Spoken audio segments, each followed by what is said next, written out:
Paul says here in verse 25, whom God displayed publicly as a propitiation in his blood through faith. This was to demonstrate his righteousness, because in the forbearance of God he passed over the sins previously committed, for the demonstration, I say, of his righteousness at the present time, so that he would be just and the justifier of the one who has faith in Jesus. Now look at this. He publicly displayed or placarded his son on a cross in Jerusalem. Why? To demonstrate his righteousness, to demonstrate God's righteousness. Now, what does that mean? God had Christ crucified there to demonstrate to everyone that God is truly righteous. Now, why would God have to demonstrate that he was righteous? You say, especially, well, why would he have to do that? I mean, he destroyed Sodom and Gomorrah in righteousness. Yeah, but there's a problem. He saved Lot. Lot should have died there. Well, he flooded the whole world. Yeah, but there's a problem. He saved Noah. He shouldn't have saved Noah. If he was righteous, he'd have killed Noah too. Do you see? Abraham lied about his wife, put her in jeopardy. He should have died. David, come on. He should have died. You should die. See, heaven's problem is not when God condemns a person. Heaven's problem was when God saves one. What about your justice, God? And then think about this, something you don't think about much. Satan the accuser. You think, yes, Satan accuses us. Look, you're not the center of the universe, okay? He does accuse you, but that's not the big deal. Satan accuses God. God, where's your justice? Noah should have died. How can he be here? He's a sinner. He got drunk.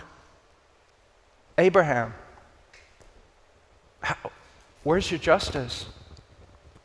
Oh, Israel? Really? Israel? They worshiped me in the desert. Where's your justice? I mean, out on me and the angels that fell, perfect justice. But this thing here, this ball of dirt, where's your justice? Shall not the judge of all the earth do right? They're sinners. They deserve to die.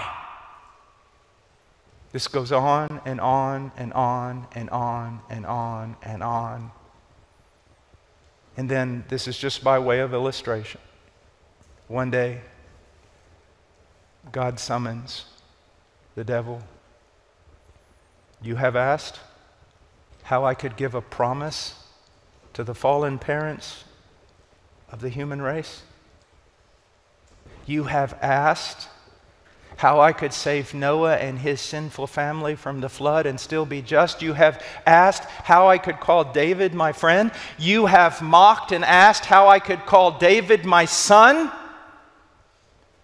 Look to Jerusalem right now. Look to that cross.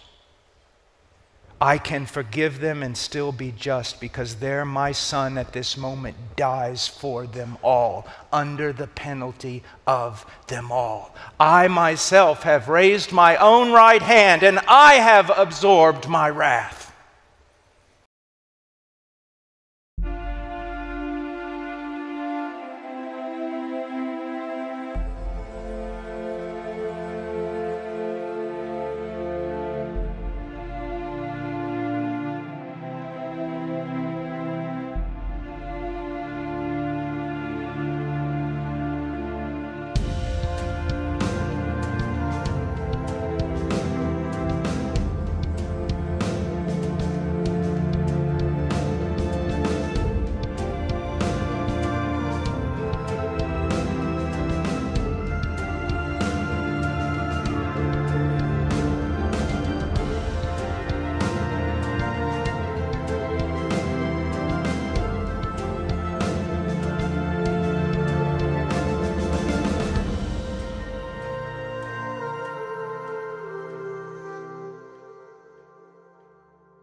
Magbasa tayo sa Ephesians 6, 1-9. So sabi dito, mga anak, magsitalima kayo sa iyong mga magulang sa Panginoon, sapagkat ito'y matuwid. Igalang mo ang iyong ama at ina, siya yung unang utos ng pangako. Upang yumaon kang mabuti at ikaw ay mabuhay ng malaon sa lupa. At kayong mga ama, huwag ninyong ipamungkahi sa galit ang inyong mga anak, kundi iyong ituro ang ayon sa saway ng aral ng Panginoon.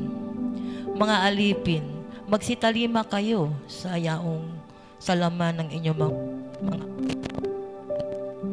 ng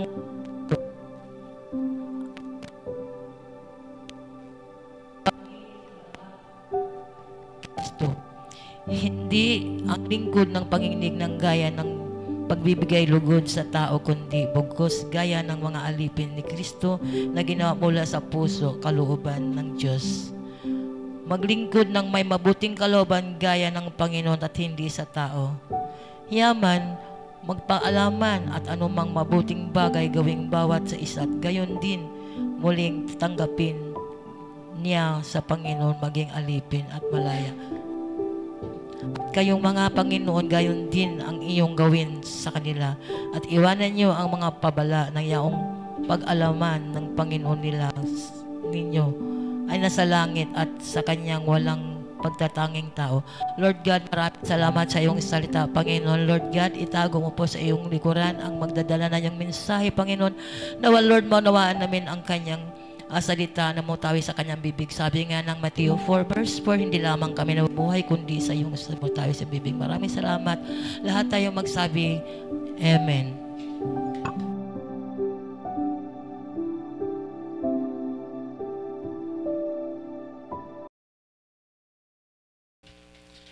Ama, nagpapasalamat po kami, hindi po dahil sa aming mga gawa, hindi po dahil kami ay narito sa iyong iglesia, kundi dahil sa iyong ginawa sa krus ng Kalbaryo. Wala na pong iba. Karapat dapat kang pag-ukulan ng pagsamba. Hindi po kami karapat dapat sa iyong harapan. Pero nagpapasalamat po kami, you imparting righteousness to us, Lord. We bless your holy name, Jesus.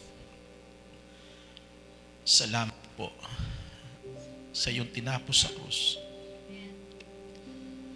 Kundi dahil dito wala po kami, Panginoon, sa iyong harapan na makapaglilingkod na binigyan ng pribileyo upang sambahin ka, paglingkuran ka.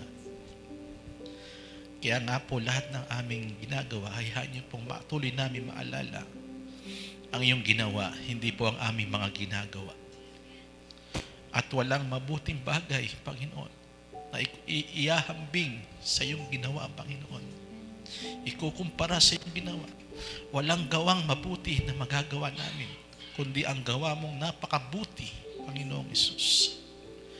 Kaya nga po sa pagkakataong ito, patuloy kaming sumentro sa iyong kabutihan, katapatan, pag-ibig at habag na ibinuhos niyo po sa iyong iglesia. Salamat po sapagkat kaming iyong iglesia na iyong tinubos, nagbabalik ng karangalan para sa iyo. At hayaan niyo po, Panginoon, ang lahat ng future pa na aming ipinagkatiwala niyo pong mga gawa para sa amin. Lagi kaming magpasalamat sa iyong ginawa, Panginoong Hesus. Salamat po, Ama. Pinupuri ka po namin, even, Panginoon, ang aming mapapakinggan na iyong salita. Nagpapasalamat na po kami. Ito'y makapangyarihan sa aming buhay. Ito po, Panginoon, mag-encourage sa amin, magbigay lakas sa amin, magbigay ng liwanag sa amin, magbigay ng katatagan sa amin, magbigay sa amin ng kapayapaan at kapahingahan. Salamat po na marami sa pagkain na aming kakainin sa umagang ito. Hindi po kayo nagbabago kailanman. Umulan, umaraw, nagpapakain po kayo sa amin. At sa lahat ng panahon na aming buhay, gagawin niyo po ito sa amin. Salamat po. Purihin ka, dakilain ka lamang. Ito po ang aming hiling sa iyo, Ama, sa ngalan po ni Jesus, tayong Panginoon. Amen. Upo na po tayo.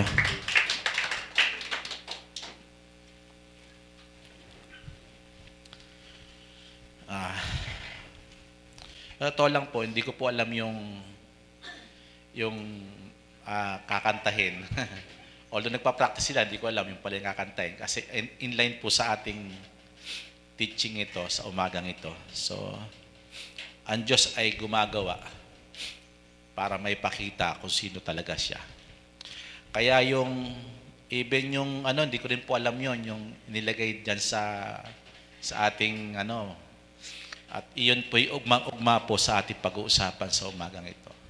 Alam niyo po kasi ang Panginoon kumikilos sa kanyang iglesia, gusto niya unity.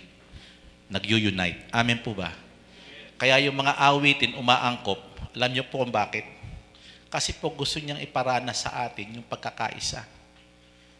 Kaya dapat every message ng Panginoon naka-inline ng music, di ba? Naka-inline yung mga message, di po ba? Kaya ako, di kami nag-uusap niyan nila Sister Didicon mo, nila Sister Tina.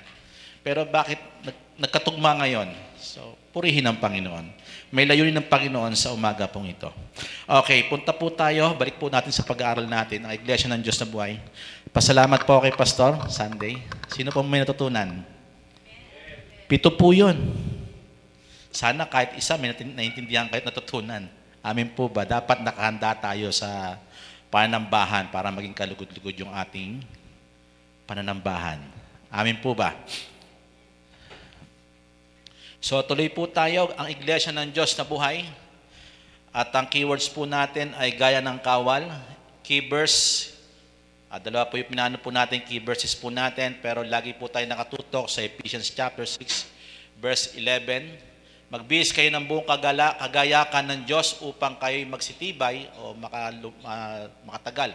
Sabi sa laban ng mga lalang ng dyablo. Pag sinabi magsitibay, ibig sabihin hindi mauuga. Sa isang salin, hindi kayo mawala sa pwesto. Amen. Yun po yung ibig sabihin niya sa Griego. Isa pa po yun. Pag-aaral natin sa susunod po yan. And 1 Timothy chapter 2, verse 3 and 4, sabi yamang, okay, sige po kapatid. Wala po akong copies dito na Kayo'y makipagtiis sa akin, verse 4. Ayan, makipagtiis ka sa akin, verse 3. Sa kahirapan na gaya ng mabuting kawal ni Kristo. May pagtiis po. Alam niyo po ba yung pagtitiis ay may bunga po yan? Amen. Ang pagtitiis, nagpapakita yan na tunay tayong Kristiyano. Amen. Kasi meron kang binhi doon sa loob, magtitiis tayo. Amen. Ibig sabihin ng pagtitiis, yung bang sa mundong ito, parang titignan natin, parang sumasagana sila, parang yung Kristiyano, hindi po totoo yun. Ang tunay na kasaganaan, hindi sa panghawak na pera. Ang kasaganaan ay sa loob. Amen. Verse 4, ang sabi niya po dyan, sino mang kawal na sa pagkakawal ay hindi nakikihalubilo sa mga bagay sa buhay na ito upang siya'y kalugdan niyong nagtala sa pagkakawal. Ang mithiin po talaga ng tunay na Kristiyano ay bigyan ng karangalan ang Panginoon na siya naglagay sa atin para maging kawal. Tayo may anak, tayo may magulang, tayo may ay alipin o tayo may amo. Nawala pa po tayo doon. Yun po yung context natin pinag-uusapan. At dito po sa topic po natin, pangalawang linggo po ito, mga aliping tagapaglingkod sa iglesia, patungkol po ito kay Samuel na po. At sa chapter 7 po ito, pangalawa pag-aral po ito sa chapter 7, natapos po natin verse 1 to 6 at napansin po natin ang tunay na laban ay nasaan? Isang linggo pa lang nakakalipas. Ang paglaban po ay sa loob. Kailangan ng puso natin ay naka-inline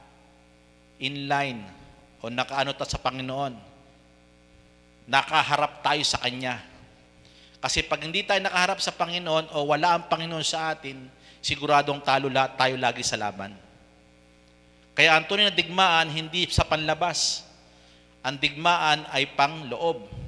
Ang battleground po sa loob. Ang pagmamayabang, kaya natatalo ang mga Kristiyano dahil mayabang. Can I hear amen? Totoo po yun. Walang mayabang na nagtagumpay. Amen. Kahit sabihin natin na mayroon siya pagyayabang, kayabangan nyo, laging talo po yun sa spiritual. Amen. Mahalaga po yun dahil sa una, na pinag-aralan natin, pinakita dito kung paano maging sila, magkaroon po sila ng tunay na revival. Naalala nyo po, spiritual po, kailangan ng mga Kristiyano revival. Sila po, na-revive po sila eh. Ang dami pong problema sa kanila. Kaya sila natalo, una, 4,000 ang nalagas sa kanila. Sumunod, 30,000 na po ang nalagas sa kanila.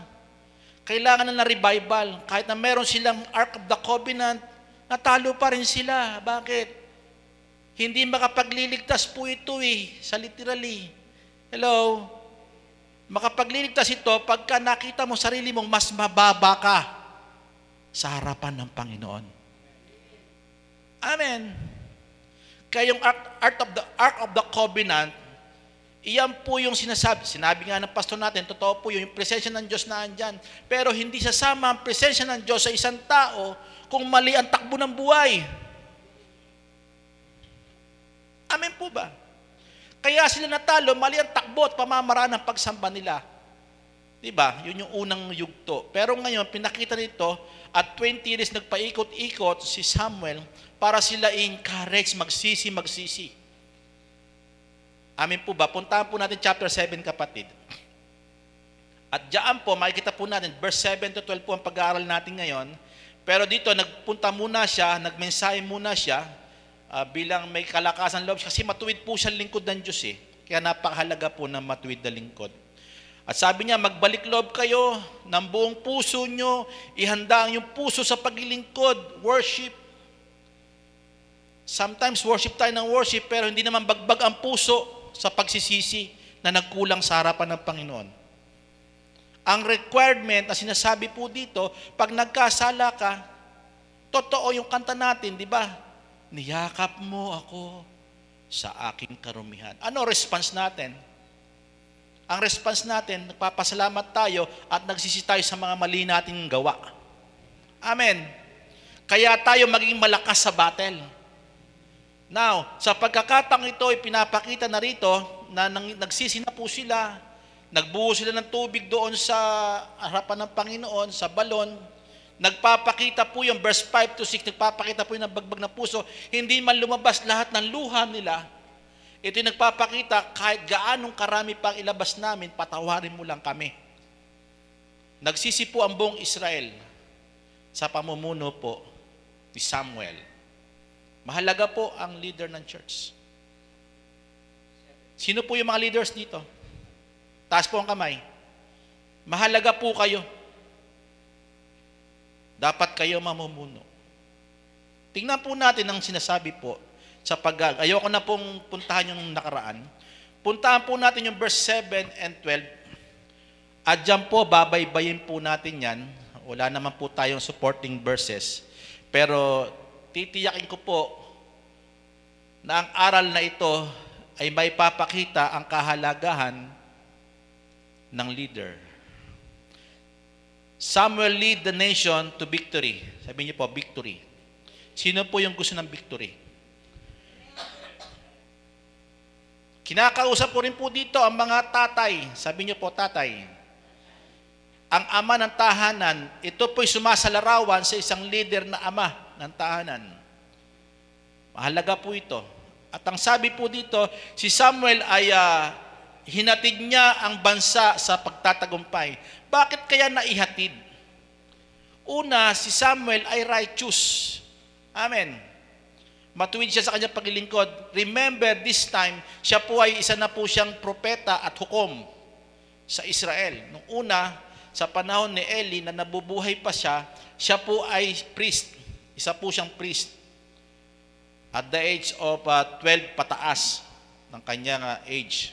So dito, nung siya po ay 20 years na paikot-ikot, nagmemensahe doon sa Israel, bawat bayan, bawat baryo, pinupuntahan niya, para sinasabihan, magsisi na kayo. At ito yung pinaka-main context na sinasabi niya, nag-ipon-ipon na po sila.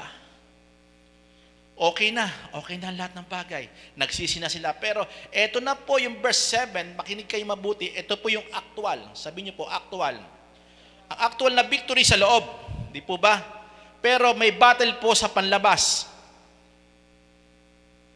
Hamon ng buhay. Sabi niyo po, hamon ng buhay. Bawat isa sa atin may mga kinakaharap na hamon ng buhay. Kaya kailangan right muna ang ating heart bago nating harapin iyon. Right muna tayo sa harapan ng Panginoon para magtagumpay tayo. Ang isang church, ganun po yun. Dapat ganun. Paano mo harapin yung bukas kung di mo napaghandaan yung sarili mo personally sa Panginoon? Amen. Mahalaga po yun bilang isang leader. Tingnan po natin sa verse 7 na po tayo. At nang mabalitaan ng mga Palisteo na mga anak ni Israel ay nagtitipon sa Mispa. So, bakit kaya nila narinig? Bakit kaya nila nalaman na nagtitipon-tipon at nananalangin doon? Alam nila ang kaganapan kasi nakupkup na po yung kabilang lugar eh. Kaya bawat daing ng mga Israelita na sinasabi po diyan, narinig nila. Alam nila na nag-ipon-ipon at nasaksiyan nila yung pag-iyak at pagtangis ng mga Israelitang ito. Bakit? Talunan eh. Amen. Katatapos lang po ng digmaan. Sila'y umiiyak sa Panginoon, nagsisisi. At nagbalik loob sa Diyos. Naghanda na po silang maglingkod. At this is the time, papaano nila winorship si Lord? Alam niyo po akala natin, ang worship, yung kumakanta lang tayo dito? I don't think so. Worship, pag meron kang faith, you worship a true God. Kasi bakit? Dahil ang faith mo nakatuon eh. Pag ang faith mo nawala na, ibig sabihin, you cannot worship a true, one only true God. Sila ngayon, nakapokus na sa Diyos. At yung tingin na sarili nila, mababa na. Patawarin mo kami, Panginoon. Ito yung tingin nila sa sarili nila. At ito namang mga Palisteo, tingin nila rito sa Israel is a weakling nation. Tingin nila sa Israel, wala na. Wala na, ubos na yung kanilang mandirigma eh. Tapos sila umiiyak, wala na, weak na sila. Alam niyo po ba, makinig kayo mabuti, ang akala natin, ang tumutulo ang luha, weak person? Yung pag-iyak natin sa pag-worship kay Lord, weak tayo? No! It's not. Magtatagumpay ka sa laban. Sige po, palakpakan niyo si Lord. Akala ng iba, ikaw ay mahinang tao. Akala na itong mga Palisteyong ito, mahina na sila. Bakit? Marubdob na ang kanilang pagbagsak. Kaya sila, handa na naman yung Palisteyo na labanan sila. Kita mo, mahina na sila, wala na nga silang lakas eh. Ngayon, tingnan mo, talagang, minsan kasi tingnan natin, kaya ang Bible napaka sagana, kompleto. Ano sabi ni Paul sa kanyang panalangin niya? Ang sagot ng Panginoon sa kanya, my grace is sufficient for thee. Your strength is made perfect when I am weak. Alam niyo po yung Israel, weak na po sila talaga sa totoo lang, sa katauhan nila. Yung moral nila napakababa. Kasi nilapastangan nga nila yung Diyos eh. Diba? Naghandog sila, ninanakaw nila eh. Diba? Pero dahil bagbag ang puso nila, na binasa natin sa 2 Chronicle yung nakaraan, ang kasama ng Diyos sa kataas-taasan, sa banal na dako, yung nagsisisit magpapakumbabang loob. Amen. Kahit na ba, nung una, kasama na nga nila yung Ark of the Covenant eh. Ba't hindi pa rin sila niligtas? Kasi nga kailangan ng pusong mapagpakumbaba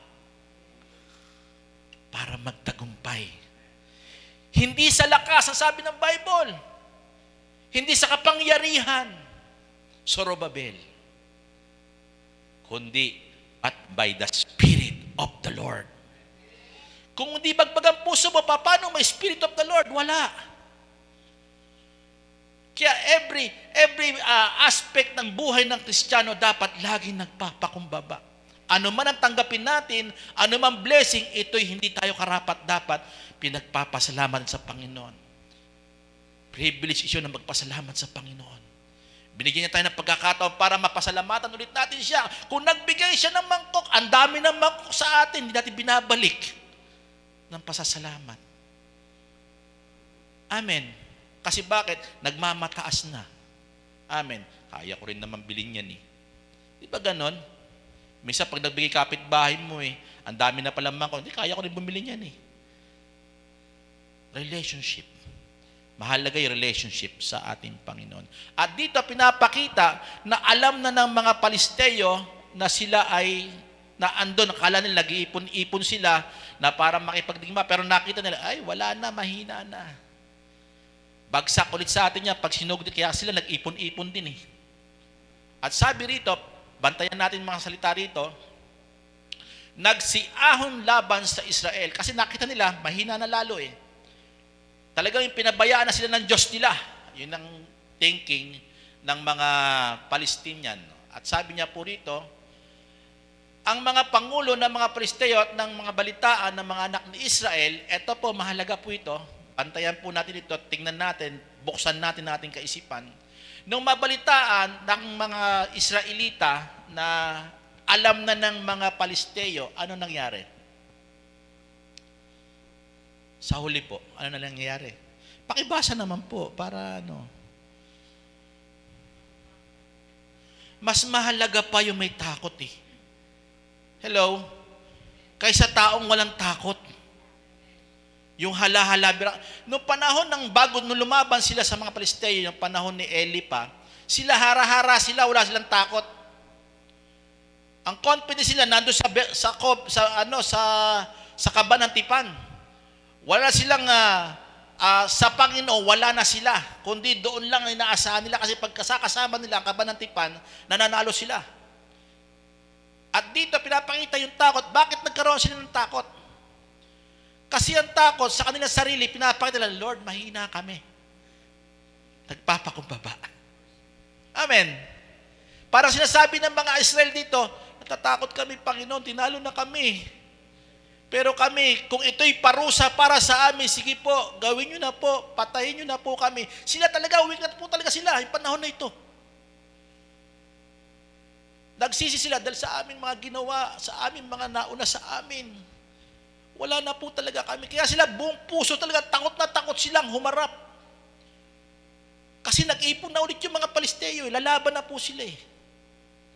Pero sinasabi ko po sa inyo kanina pa, hindi lamang ang worship dito sa harap na kumakanta, kundi ang tunay na worship yung mababa ka dahil sa pananampalataya mo wala kang kakayahan, kundi ang Panginoon ang may kakayahan.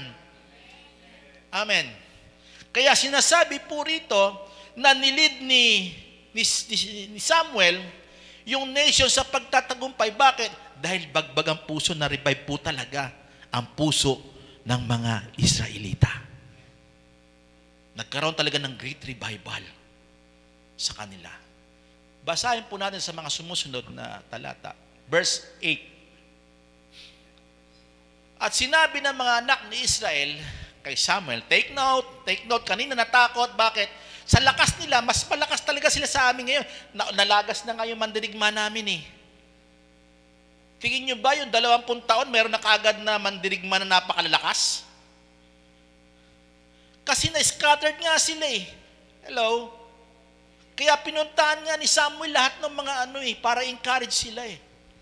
Sa salita ng Panginoon eh. At ngayon, sa pagkakataong ito, sinabi nila kay Samuel, tignan niyo po itong faith nila, nung na-revive na puso ng mga nagsisi, ng mga nagbalik loob sa Diyos at handang maglingkod na sa Panginoon, pero ba't may laban na naman? Gusto na nga nila maglingkod muli sa Panginoon eh. Pero ba't may laban na naman? Actual na ito. Kaya nga laban sa loob, papunta sa labas. At ang sabi po nila dito kay Samuel, at sinabi ng mga anak ni Israel, yung mga kalalakihan po ito, yung mga leaders sa Israel, sabi niya, huwag kang tumigil ng,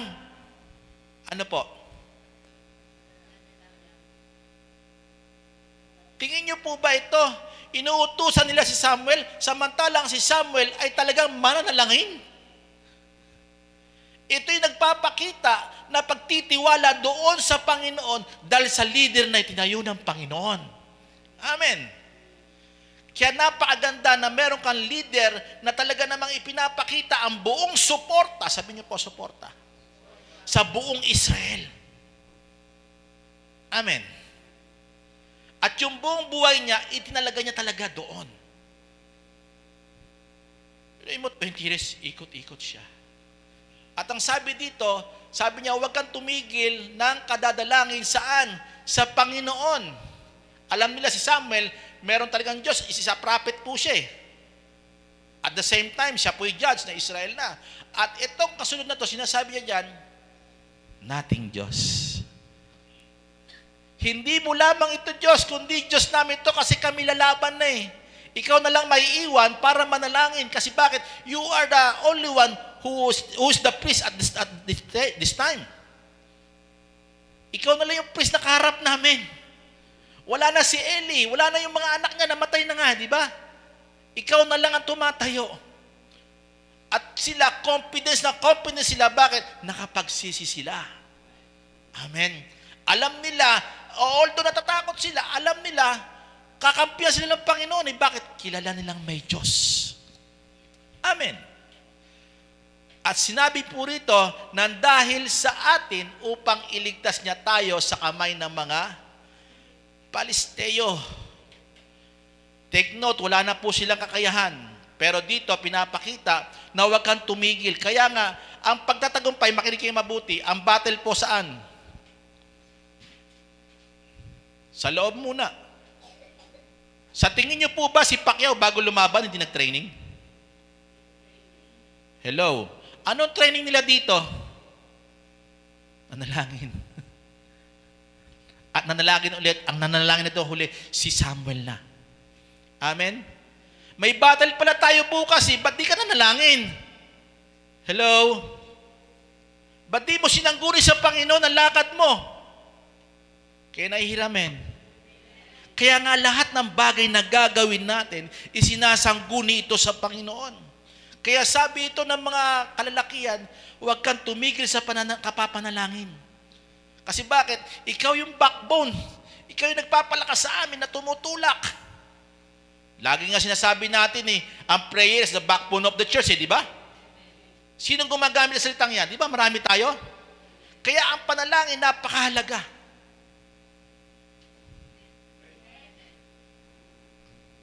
Ang backup na ginawa niya ng Word of God, unang-una, na panumbalik ang Israel. Sa kanilang mga kasalanan, nagbalik loob sila sa Panginoon at yung backup ng panalangin. Mahalaga po yun. Kaya ang panalangin ay yun po yung battle. Ang kalaban natin ay spiritual, kaya dapat ang laban natin spiritual. Kaya nauna yung loob. Yung kanilang pagkatao na bago. Ang kanilang kaisipan, yung perspective ng unang nilang kaisipan, may kabanantipan tayo, nasa uli na sa atin hindi na ganon, hindi na sila nagtiwala doon. Nagtiwala sila sa Panginoon. Bakit? Kailangan kami maparusahan dahil kami hindi tama ang buhay namin nakaraan. Kaya nagbabalik loob kami sa iyo, Panginoon. At huwag kang tumigil sa pamanalangin, Samuel, at kami dahil sa ating Panginoon o sa Panginoon nating Diyos. Ibig sabihin, kami rin ay may pagtitiwala na sa Panginoon. Na-restore na po talaga kasi sila. Yung kaisipan nila, lumakas na po talaga yung kanilang soul. Take note, makinig kayo mabuti. Ito po ang may iwan ko pang isang kataga po sa inyo. Pag dumating ang time, makinig kayo mabuti. Ito kasi yung Israel, naglong na po sila sa presence ni Lord. They're longing. Sa kanilang soul, na empty po sila. Dahil yung presence ni Lord nawala na sa kanila. Kahit na andoon yung kabanantipan. Alam niyo po ba, pagka lagi mong hinahanap ang presensya ng Panginoon, lagi kang magtatagumpay sa lahat ng hamon ng iyong buhay. Amen. Bakit? Lagi mo sinisiyasat ang Panginoon sa buhay mo kung right ka ba sa kanyang harapan. Okay pa ba ako, Lord? O baka hindi na po ako okay sa iyong harapan? Amen. Dapat lagi nating hinahanap ang Panginoon. Papaano? sa salita ng Panginoon. Papaano? Pag nananalangin ka sa Panginoon. Hindi kayo puro hingi. Hindi po yung nagbibigay ng ano sa Panginoon. Ang nagbibigay kaluguran sa Panginoon, nagagawa mo yung kanyang salita at napapasalamatan mo siya. Amen. Kaya ka malakas. Karamihan Kristiyano, puro pengi pag nananalangin Kaya siya pengihin noon. Di po ba? Kaya ang Panginoon kawawa, parang hindi naman mauubos ang biyaya ng Panginoon, totoo lang po. Pero ano pa ng anak ko to, puro ano lang, isip bata na, puro hingi ng hingi. Hindi na nalangin, ano po gagawin ko, Panginoon, para mabigyan kita ng kaluguran, maglilingkod ako sa iyo, Panginoon. Dapat ganun di ba? Anong gusto mo ipagawa sa akin, Panginoon? Amen. Panginoon, yung business ko palaguin mo. Panginoon, yung lakad ng anak ko. Maganda po yun. Pero kung yun na puro laman ng panalangin mo, nagkakamali na po tayo. Hindi na po nakita yung side ng Panginoon. Ang conversation natin, wala na. Tayo na lang salita ng salita. Ang Panginoon, hindi na makapagsalita. Amen. Kaya nauna sa kanila, kinausap mo na sila ng Panginoon Di ba? Magsisi sila, di ba? Tumalikod sa kanilang kasalanan magbalik loob sa Diyos, maglingkod sumambay. Kaya sila humarap na ngayon dito, lalo lumakas ang loob nila. Manalangin ka na manalangin. Verse 9, kapatid.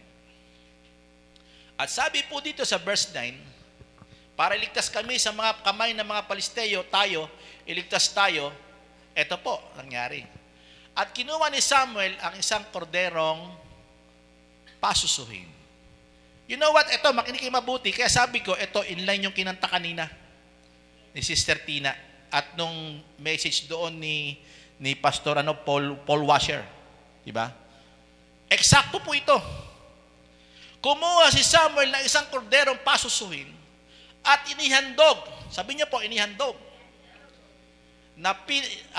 Inihandog na pinakabuong handog. At sabi niya rito, nasusunugin sa Panginoon, inihandog. Alam niyo po ba, ito'y musmus. Walang muang. Yung innocent, nagpapakita to, yung innocent na si Jesus Christ, tinitingnan nila yung unang darating o sa hinaharap na meron mamamatay na inosente para sa kanila. Alam niyo po ba, bakit didinggin ng Panginoon ang panalangin natin? Alam niyo bakit? Hindi lamang nagsisi tayo, hindi lamang tayo ay nagbalik loob sa Diyos, tinalikuran yung kasalanan natin. Hindi lamang po yun. Didingin na panalangin natin dahil sa kordero ng Diyos. Dahil kay Jesus Christ. Wow!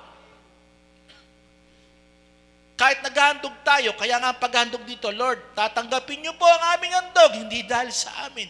Tatanggapin niyo po ito dahil kay Kristo Jesus na aming Panginoon na pinagtitiwalaan namin. Kaya nahihiramin.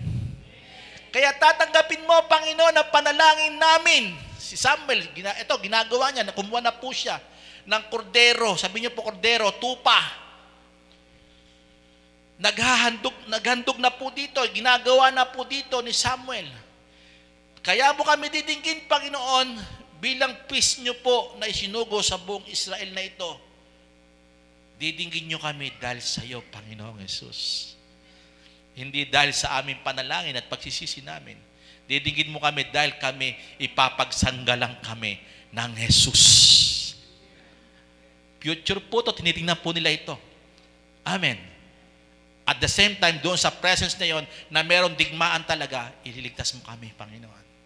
Kaya sabi ng mga, huwag kang tumigil sa kapapanalangin. Hindi nga siya tumigil sa panalangin, pero sinundan niya pa ng paghahandog. Amen. Amen. Kaya kung wala si Jesus Christ, hindi tayo mapapatawad sa ating kasalanan. Kung wala si Jesus Christ, hindi natin kaya maghumarap sa Diyos na banal. Kundi dahil sa natigis sa krus ng Kalbaryo ng kanyang dugo, walang paglilinis at kabanalan sa atin. Kaya ito nangyari po. Sabi niya, nasusunugin sa Panginoon at dumaing si Samuel. Sabi niyo po, dumaing.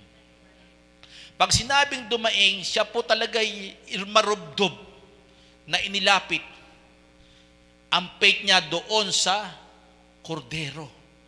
na future na may mamamatay para sa kanyang kasalanan. Para sa kasalanan din ng Israel. Na oo, alam nila may mensahe na dumating, pero ito na talaga ang tunay na faith, ipinapakita dito yung tunay na pananampalataya sa future na darating sa forward na siyang tagapagligtas, si Jesus Christ. Makinig ka mabuti. Sabi niya po rito, at dumaing si Samuel sa Panginoon dahil sa Israel. Ba, Panginoon, ano kaya ibig sabihin nito? Siguro tanong natin, ba't siya dumaing sa Israel? Kasi siya matuwid sa harapan ng Diyos Ang idinaday niya, nilalapit niya, namamagitan. Sabi niya po, namamagitan. Namamagitan siya sa pamamagitan ng kordero to kay Jesus Christ, makinig kayo mabuti, sa katayuan ng Israel.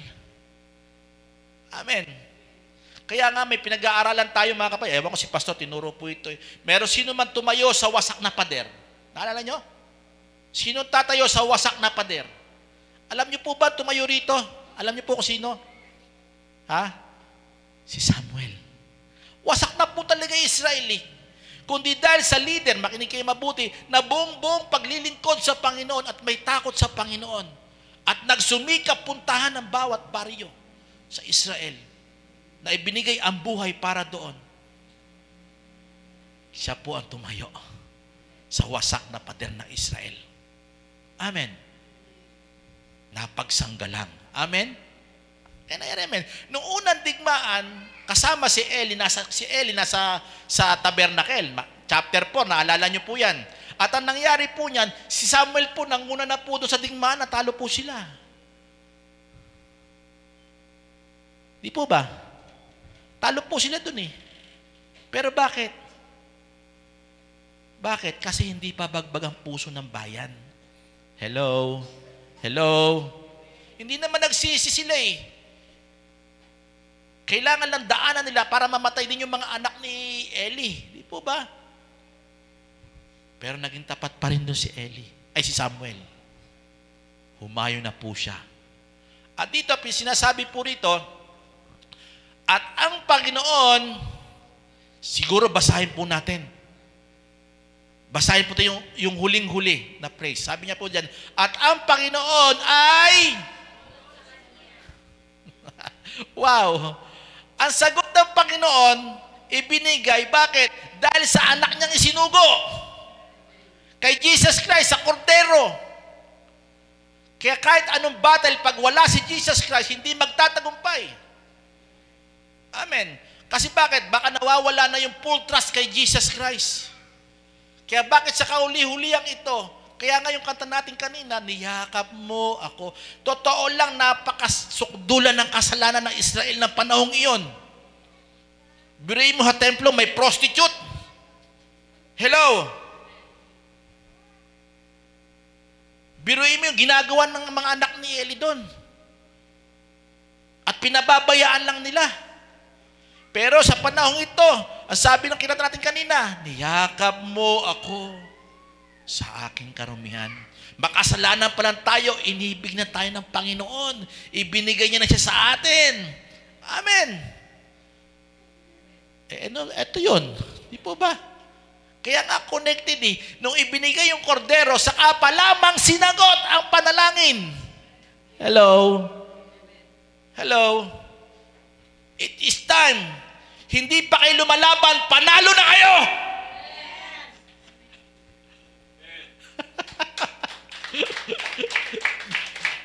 But nauna sa loob Nauna si Jesus Christ Kaya pagkatagumpay, pag si Jesus Christ ang nauna, siguradong tapos na ang laban. Si Jesus Christ, tinapos niya nilaban sa krus ng Kalbaryo Ba't pa tayo nagagapi? Ba't pa tayo natatalo sa lahat ng takbo ng ating buhay? Minsan bumabagsak tayo. Bakit? Bakit? Siguro question, bakit po? Alam niyo kung bakit? Hindi tayo nag-a-apply, hindi tayo nagsusuot. Kumpleto na tayo, may Jesus Christ na tayo tumubos sa atin bilang sa iglesia Ang pagsusuot na lang ang kulang Amen. Amen. Kaya ang natin, contest natin, yung paglilingkod natin, magsuot tayo ng binabigay, bagay sa atin. Amen. Hindi ka dapat nagsusuot ng hindi bagay sa iyo. Ang bagay sa mga Kristiyano ay ang salita ng Panginoon. Paano tayo makatatagal sa laban kung hindi natin sinusuot? Si Jesus Christ, inihandog na. Ngayon, inihandog na sa panahon na 2,000 years ago. Pero bakit tayo nagiging talunan? Bumagsak na naman ako, pastor. Bakit hindi ka kasi nagsuot? Sabi niyo po, isuot. Ang kasuotang pandigma. Alam niyo po ba, everyday may digmaan tayong kinakaharap? Ngayon, pag hindi ka ready, hindi ka aware sa mamaya, halimbawa, pagising mo, alam mo, meron kang lalabanan. Dapat buhay ang salita ng Panginoon. Dapat meron kang meditation. Lumalakad tayo, lalabas tayo ng bahay, wala tayong meditation, maya-maya yan, babagsak ka. Kasi bakit? Di mo may susuot eh. Kinakalimutan mo yung salita ng Panginoon, babagsak ka. Kaya ang bilis sa atin, isuot natin at para pangunahan tayo ng Panginoon para sagutin yung ating mga daing at panalangin. Kaya dito pa lamang, pinapakita na rito kung gaanong kalakas ng puwersa ang mga weak pagka nagpakumbaba sa Panginoon. Sa paningin ng mundo, weak sila. Ang mga Palestinian, tingin sa nila, weak sila. Kaya nga sabi sa Korinto, naalala ko lang po, pinili ng Diyos ang mga sa palagay ng mundo na hangal upang hiyain ang marurunong. Pinili ng Diyos ang mahihina para hiyain ang malalakas. Why? Kasi ang yayabang na malalakas eh. Sila pinapakita ng mga Israel, hindi na namin kaya. Kaya kami nagtitiwala sa iyo. Bahala ka na, Panginoon, kung magagapi pa kami ngayon. Pero kami nagbabalik loob na po kami sa iyo. Amen. Kaya sila pinagtagumpay ng Panginoon. Ito po, talagang sinagot na sila. Hindi pa sila umaakto po dito.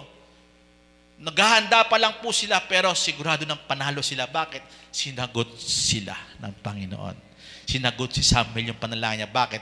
Sa paghahandog. Amen. Kaya kung wala yung ginawa ni Jesus Christ, kahit anong takbuhin natin, lagi tayong talunan. Salamat po sa nagtagumpay kay Jesus Christ sa krus ng Kalbaryo. Isinama niya tayo sa parada ng tagumpay. Amen. Bumabagsak tayo, huwag kang mag-alala. Tatayo ka ng Panginoon. Amen. Ano lang paraan? Isuot mo po ito. Salita ng Panginoon. Tingnan po natin ang verse 9. Ay, 10 po kapatid, sorry po. Siguro tapusin ko po ito hanggang verse 12. Inuunti-unti ko lang, wala naman tayo masyadong ano. At samantalang si Samuel ay naghahandog. So naghahandog pa lang kay mabuti. Ito po, actual po ito. Nang susunugin at lumapit ang mga Palisteo. Biruin mo at this moment, naghahandog si Samuel.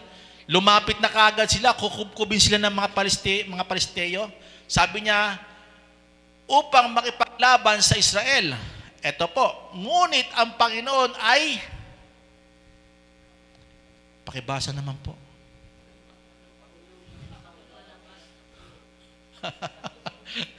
Nagpakulog. Kulog lang po palang tatalo sa kanila eh. Hello? Minsan tayo, ang trust natin kasi meron tayong armas eh. Kaya tayo mananalo eh. Kaya nga may kanta tayo, di ba? The battle is the Lord. Di ba? And a mighty man in the tribe of Judah face the enemy. Di ba kanta yan, Deacon? Di ba? Akala nila mas malakas yung kalaban eh. Eto, akala nila malakas ang kalaban.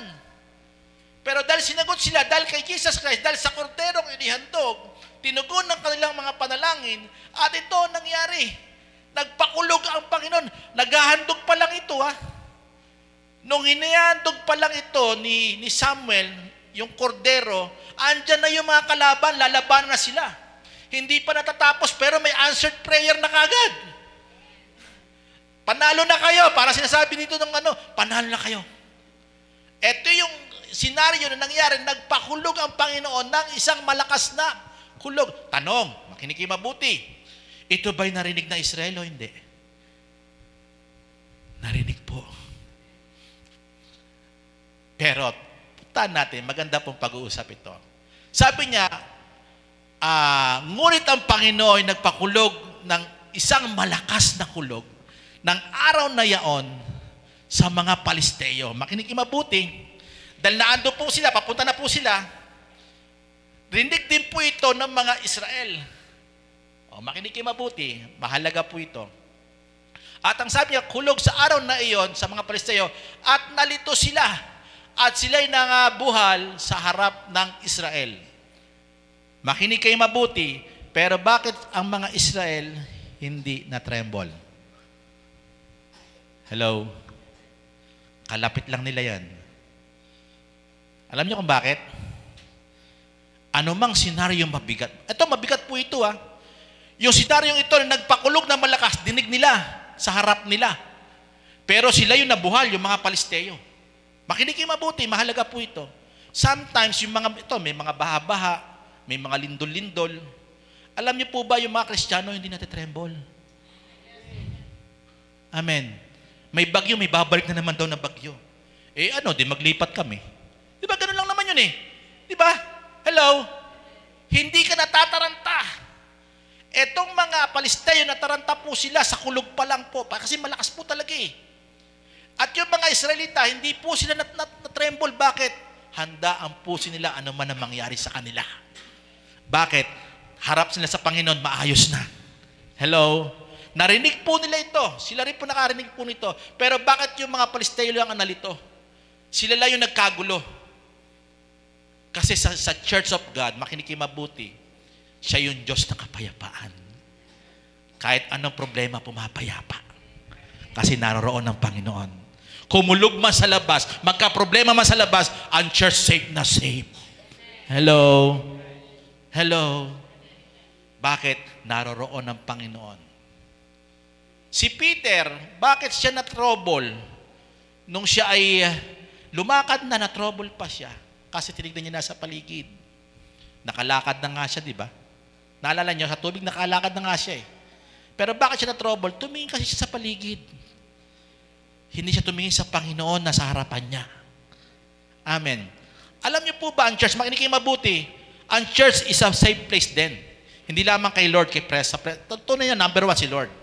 Alam niyo kung bakit? Na andito nagre-rest tayo sa kanyang salita pag nagtuturo tayo. Nag-aaral tayo ng kanyang salita. Kaya nung inakyat si Peter, napakain na yung pananampalataya, makinig mabuti, at isinakay siya sa bangka, saka pumayapa. Alam niyo yung context? Di ba tumigil yung hangin? Yung alon tumigil. Bakit? Nasa bangka na. Bakit nasa bangka na? Lahat sila nasa bangka na. Hello? Nasa church na. Iisang bangka na sila. Doon nagtuturo na ang Panginoon sa mga alagad. Ang church parang bangka po yan. Ang Panginoon na nangunguna sa atin. Siya yung nagmamanib obra. Amen. Kaya ang Panginoon pag nauna sa atin, hindi tayo matatremble kahit na nagkakagulo sa labas. Yung mga alagad na naiwan sa bangka, makinig kayo mabuti, payapa po sila. Si Peter lang hindi payapa Alam nilang umuuga, pero nakita na, Panginoon niya, focus sila sa Panginoon. Multo, noong una, nagulo sila, di ba? Pero alam nila, Panginoon, na mayapa po sila lahat Si Peter lang nagulumihanan Sinubok niya kasi yung, dadaanan na maalon ano tinuturo sa atin ng Panginoon dito? Ano iniiwan sa atin? Pag nananatili ka sa Panginoon at sa gawain ng Panginoon, laging tahimik ka, payapa ka, nakapagpapahinga ka. Bakit? Dahil sa salitang pinapangharal sa atin. Amen. Kahit anong struggle mo sa buhay, sa pamilya mo, sa trabaho mo, sa eskwela mo, siguradong maayos po yan. Bakit? Ito po mag-aayos, isusuot po natin. Amen. Trust po tayo sa Panginoon na namatay sa krus ng Kalbaryo. Tuloy po natin, verse 11. Tatapusin ko po, meron pa po akong 5 minutes. At ang mga lalaki ng Israel ay nagsilabas sa Mispa. Sabi niyo po, nagsilabas. At hinabol ng mga Palesteo at sinaktan sila. Kita mo, parang pinapakita rito na ang salitang ito, parang sila pa yung nanghabol, sila na ngayong argabyado. Kasi nga, nagulo na nga sila, di ba? Yung mga Palesteo. Argabyado Israel, pero sila pa nanalo. Di ba? Hindi nga sa mahina ang tingin ng ipagtatagumpay ng Panginoon, ang pinagtatagumpay ng Panginoon, yung mga nagtiwala sa Kanya. At ang sabi niya rito, at sinaktan sila hanggang sa nagsidating sila sa Bethkar. Susunod po, verse 12, tapusin ko na po ito. Hanggang 12 lang po tayo. Na magkagayoy, kinuha ni Samuel ang isang bato at inilagay sa pagitan ng Mispa at ng Sen. At tinawag ang pangalan na yon na Ebenezer, na sinasabi hanggang dito ay tinulungan tayo ng Panginoon. Makinig kayo mabuti. Ito, iiwan ko po ito sa inyo bilang conclusion po dito sa pagkakataong ito. Alam niyo po ba dapat, sino po ba dito yung marami ng tanda na ginawa ang Panginoon? Sino po yung marami na natandaan na binigay ng Panginoon na tagumpay? Dalawa lang po. Wala po nagtagumpay dito kahit isang beses. Alam niyo po, makinig kayo mabuti. Si Samuel, kasi leader po siya, makinig kayo mabuti. Ito'y naglagay siya ng tandang malaking bato. Nilagay niya doon sa lugar na yon. Makinig kayo mabuti. Alam niyo kung bakit? Ito'y nagpapaalala ng pagkatagumpay na ginawa ng Panginoon sa kanila. Sa ating mga Kristiyano, marami na tayong dumaan na pagsubok na pinagtagumpay ng Panginoon. Hindi mo ba siya sasambahin? Hindi mo ba siya pupurihin? Hindi mo ba siya dadakilain? Ako, ang dami kong tanda na tumatak sa aking isip. Marami akong kapalpakan, pero ang Panginoon naging faithful sa akin. Tandang-tanda ko, Panginoon, ang iyong ginawa sa akin. Personal niyo po ito. Sa iyo po, sa inyo. May personal po kayo natatandaan siguro. Ito'y markang bato na kailanman hindi maaalis. Sabi niyo po, hindi maalis. Alam niyo po yung hindi maaalis na mensahe sa buhay ng bawat isang Kristiyano? Alam niyo po, hindi maaalis? He is a merciful. Ang pag-ibig niya ay walang hanggan. Ang kanyang habag hindi natatapos kailanman. Lagi itong sariwa. Kahit failure ka, naandyan pa rin ang habag ng Panginoon. Ang biyaya ng Panginoon sumasagana pa rin. Kahit ilang beses kang magkamali, magkulang.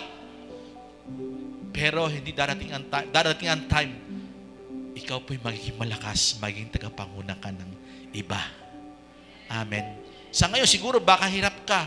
Pero bakit yung challenges mo sa buhay, parang hirap ka? Hayaan mo pagdating ng time. Pag yung heart mo naging tama sa harapan ng Panginoon at naging priority ang Panginoon, pagtatagumpayin ka niya diyan sa dinadaanan mo. Sinong gusto ng tagumpay? Unahin niyo si Lord. Pag nauna si Lord, yung kordero na ihandog, una yan, sagot ka agad ang ngayong problema mo. Sa totoo lang, ang problema natin, hindi naman yung pera eh. Kailangan natin ng pera. Ang tunay na problema ng tao, yung souls niya. Ito ba'y right sa Lord? Hello?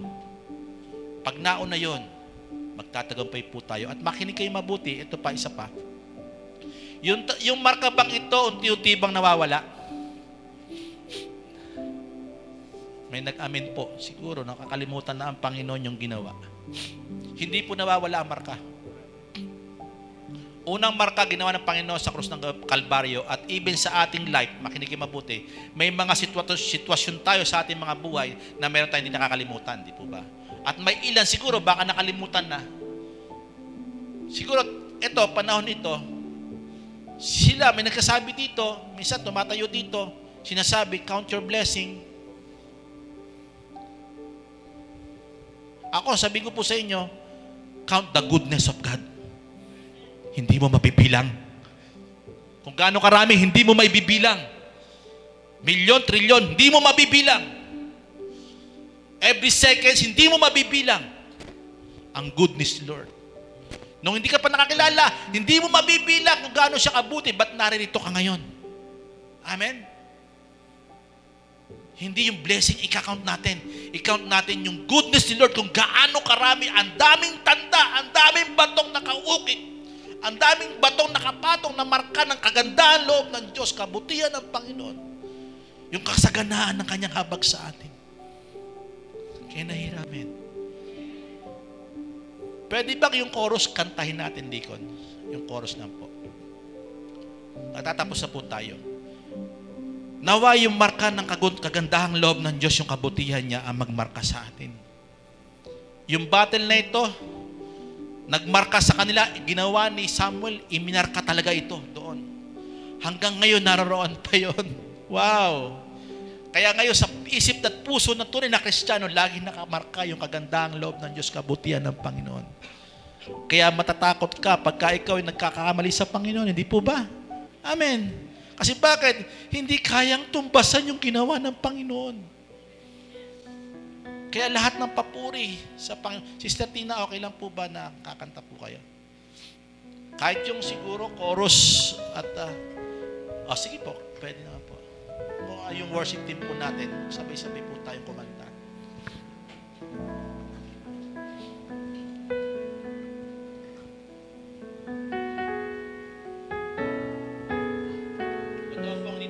Karapat-dapat. Pero pinagindapat tayo ng Panginoon para sabihin natin yung kanyang goodness. Amen. Para sabihin natin sa kanya yung kanyang kagandahang loob na hindi kumukupas. Diyos ng katarungan at katwiran na kahit minsan binabahiran ang kabangalan, kalwalhatian. Salamat sa sumpulang biyaya mo, O Diyos ng pag-ibig na mas malawak pa kaysa aking mga pagkakasala. Higit pa sa buhay ko, salamat sa sumpulang biyaya mo. Tumayo po tayo.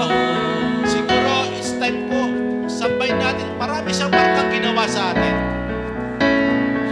Sabihin natin itong aawit nito mula sa puso. Diyos ng katarungan at katwiran na kahit minsan binabahiran ang kabangalan, kalwalhatian. Salamat sa sukdulang biyaya mo, O Diyos ng pag-ibig na mas malawak pa kaysa aking mga pagkakasala. Higit pa sa buhay ko, salamat sa sukdulang biyaya mo.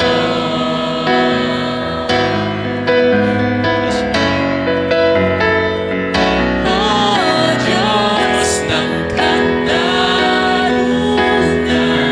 at katwiran na kahit minsan binabahiran ang kabanalan, kalwalhatian.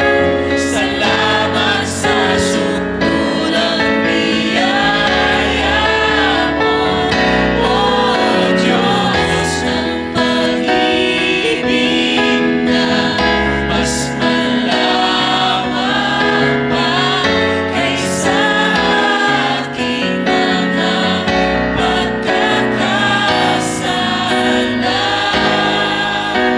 Higit pa sa buhay ko, salamat sa sukdulang biyaya mo. Salamat, Lord. Salamat sa sukdulang biyaya. Kung sa panahong ito, dumaranas ka ng pagsubok, marami kang problema, Itong markang ito, salamat, Panginoon. Dahil may sukdulang kang biyaya sa akin. Makasalanan pa lang ako kung pinagtagumpay mo na po, nagtagumpay ka na po para sa akin. Nga sino pa kaya ang kinakaharap ko, Panginoon? Sabihin mo sa Panginoon yan, kasino pa kaya? Itong mga bagay na ito na kinakaharap ko. Pagsubok, problema, sa ikababagsak ko, parang babagsak na ako, Panginoon. Magmarka ang ginawa ng Panginoon, yung sukdulang biyaya ng Panginoon. Ipanalangin mo sa Panginoon at ipagpasalamat yung marka na hindi kayang mawala at maglaho yung ginawa ng Panginoon. Magtatagumpay ka sa laban ng iyong buhay. Panghawakan mo lamang yung pinagtagumpayan ng ating Panginoon. Magtiwala ka sa Kanya. Siguradong lahat ng kinakaharap mo, hindi po aalisin yan. Pagtatagumpayin ka dyan. Amen. Minsan tinitingnan natin, Panginoon, alisin mo sa akin ito. Hindi ka alisin yan. Patatatagin ka dyan, palalakasin ka dyan. Bakit? Para ikay din magpalakas sa mga nanghihina. Amen. Panginoon, salamat po. Tunay pong marami na po kayong marka na iniwan sa aming mga kaisipan at sa aming espiritu, sa aming kaluluwa, na sukat ipagpasalamat ng buong puso at sa buong pusong sumusukat, umaarok, Panginoon, sa iyong kabutihan na damang-dama ito palagi sa bawat araw, sa bawat sandali na aming mga buhay. Pinupuri ka namin, Panginoong Yesus. Pinupuri ka namin, Ama. Inihanda niyo po ang mabuting bagay sa iyong mga anak bilang isang iglesia. At salamat po sa araw na ito. Pinalakas niyo po kami. Binigyan niyo po kami ng katatagan dahil sa iyo, Panginoong Yesus, na nagsimula ng lahat ng bagay at isang tatapos sa aming pananampalataya. Hayaan niyo pong lagi kami tumingin sa iyo, magtiwala sa iyong ginawa. Magtiwala sa lahat ng bagay na ito'y nagkakalakip-lakip sa ikabubuti po namin, na kami iyon tinawag, Panginoon, ayon sa iyong dakilang layunin, Panginoon. Salamat po, Panginoon. At hayaan niyo po, Panginoon, magpalakasan ng bawat sa puso amin. Sino mang nanghihina, abutin namin. Sino mang malakas, siyang umabot sa mga nanghihina. Panginoon, ito po ang iglesia niyo po. Kita niyo po ang bawat sa puso amin. Alam niyo po ang buhay namin. Kilala niyo po ang bawat sa puso amin. Kung tumatakbo kami at lumalakad ayon sa iyong mga aral at salita. Kahabagan niyo po kami. Kahabagan niyo po ang iyong iglesia. Patnubayan niyo po kami, Panginoon. Hayaan niyo po ang liwanag ng iyong salitang nahayag ang siyang magsilbi naming kalakasan, gabay sa hamon ng buhay, sa takbo ng buhay. Salamat po sa mga hamon ng buhay. Pinagpapasalamat po namin ito upang makita ang tunay na kadalisayan, Panginoon, ng pagiging Kristiyano at pananampalataya namin sa iyo. Salamat po sa pagsama. Salamat po na maisusuot namin bilang pasanggalang, Panginoon, ang iyong mga salita. Pinupuri ka po namin, pinapasalamatan sapagkat ang tagumpay ay sa iyo at isinama niyo po kami doon. Dakilain ka lamang, luwalating ka lamang noon, ngayon, magpakilanman kay Kristo Jesus na yung Panginoon. Manunubos, tagapagligtas, tagapangalaga. Walang hanggang Diyos na aming buhay. Sa ngalan ni Jesus na yung Panginoon. Amen. Amen. Siguro ibigay ang palakpak sa Panginoon. Parang kulang pa. Parang nahihinaan ako. Yan ba yung palakpak ng Israel at pagpupuri ng Israel ng panahon na yun? Hindi ganyan. Sa pagpupuri ng mga Kristiyano ngayon, ang pagpupuri wagas. Salamat, Panginoon. Purihin ka, Panginoon. Dakilain ka sa lahat ng araw ng aming mga buhay, Panginoon. Purihin ka. Thank you, Lord. Thank you, Lord. Praise the Lord. Paupo na po tayo. Maraming salamat po. Alam niyo ba bakit ang panalangin ng isang Kristiyano ay big sabihin dinirinig ng Panginoon? Hindi lang dahil si Kristo namatay at nabuhay maguli. Dahil pagkatapos niya nabuhay maguli, umakyat siya sa langit at siya ang ating high priest na namamagitan sa atin. Hindi siya natutulog. Lagi siyang nagpe-pray doon sa langit para sa atin.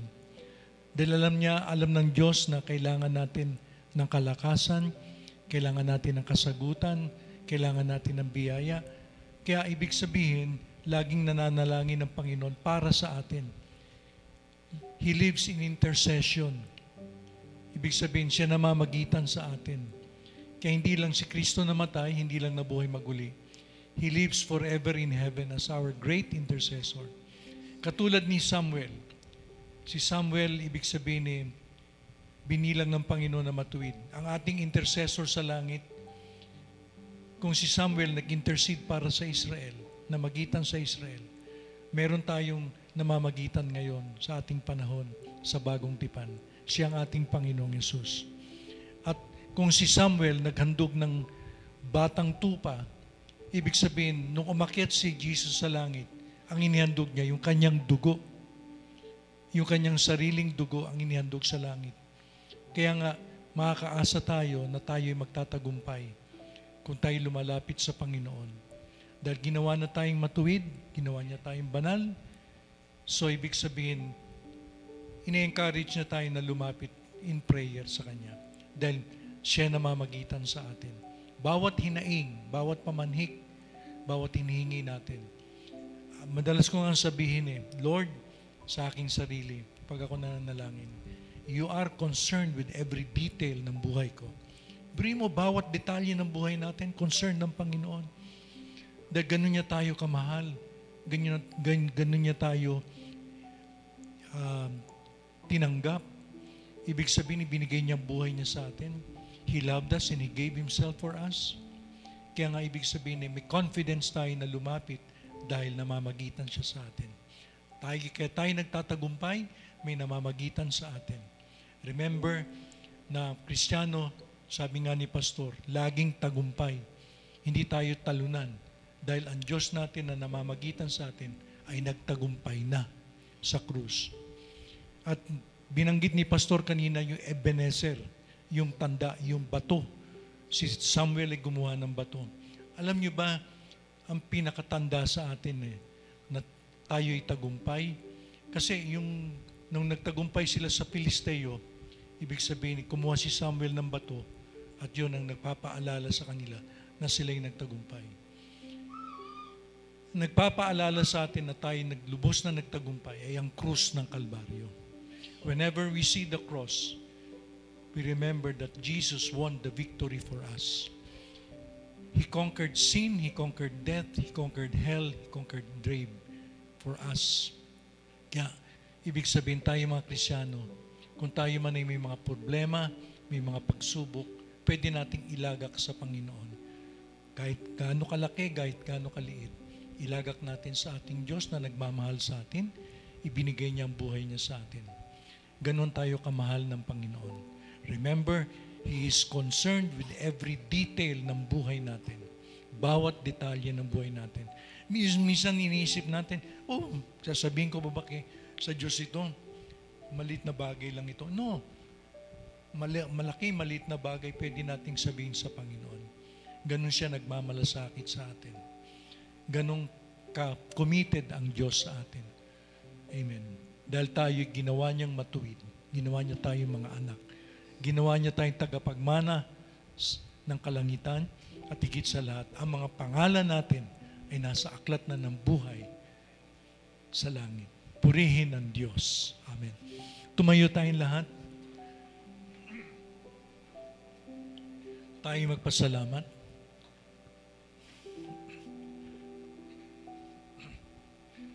Salamat dakilang Ama na itinalaga mo ang Panginoong Yesus na maging tagapamagitan namin, maging punong saserdote sa inyo sa langit, sa inyong kanang kamay. O siya'y namamagitan sa amin sa lahat ng oras, sa lahat ng panahon, na hindi siya kumukurap, hindi siya natutulog. Kaya makakaasa kami, Panginoon, na kami ay dinirinig mo dahil sa Kanya. Panginoon, hindi dahil sa amin. Ang tagumpay namin ay sa Kanya. Panginoon, marami pong salamat. Bagamat hindi kami karapat-dapat, pero tinanggap namin ang sukdulang biyaya mo sa aming mga buhay dahil sa anak mo si Jesus na pinagtagumpayan ang lahat ng bagay. Salamat sa araw na to, sa pagtitipon na ito, na muling narinig namin ang inyong mga banal na salita. Salamat po sa aming pastor na ginamit mong kasangkapan upang mangusap ka sa amin. Panginoon, marami pong salamat. You are concerned with every detail ng buhay namin. Ultimo kalit-litang bahagi ng aming mga buhay, kayo po'y nagmamalasakit. Salamat po. How much more yung malalaking bagay na pwede naming itiwala sa inyo. Salamat amang Diyos dahil walang imposible sa inyo. You're the God of all flesh. Nothing is too hard for you to do. Panginoon, marami pong salamat. Tunay nga nagpupuri kami, nag-uumapaw ang aming mga puso sa kagalakan. Dahil meron kaming Diyos na buhay. Meron kaming Diyos na nabuhay mula sa mga patay at nananatiling buhay magpakailanman. Salamat po, Panginoon. Iniaalay namin ang worship service na ito, Panginoon, sa inyong dakilang pangalan. Ikaw ang aming tagapagligtas, ikaw ang aming manunubos, ikaw ang aming katwiran, ikaw ang aming kabanalan, ikaw ang lahat-lahat sa buhay namin, Panginoon. Iniaalay namin ang aming mga sarili at muli sa loob ng 1 linggong darating, Panginoon, pinagpala mo na kami, pinagtagumpay mo na kami dahil napagtagumpayan mo ang lahat para sa amin. Salamat po, Amang Diyos, sa dakilang biyaya mo. Hindi man kami karapat-dapat tumanggap ni isang kusing, ni katiting na pagpapala. Pero ibinilang mo kami, Panginoon, na karapat-dapat dahil sa anak mong si Jesus. Salamat po, Amang Diyos, at daladala namin, Panginoon, sa aming mga puso ang alaalang ito na ginawa ni Jesus sa amin. Salamat po, Ama, hindi po namin ito makalimutan. Laging magukikil sa aming isipan, Panginoon, ang iyong ginawa. Panginoon, marami pong salamat, minamahal ka namin. Lord God, pinag-uukulan ka namin ng dakilang pagsamba at paglilingkod. Salamat po sa inyong pangalan, Panginoong Hesus. Dumadalangin kami sa inyo, dakilang Ama. Amen. Amen. Palakpakan natin ang Panginoon. Muli, sumainyo ang biyaya, ang pag-ibig ng Amang Diyos, ang biyaya ng Panginoong Jesucristo, at ang pagsama ng banal na Espiritu sa lahat ng araw ng buhay natin. Amen at amen.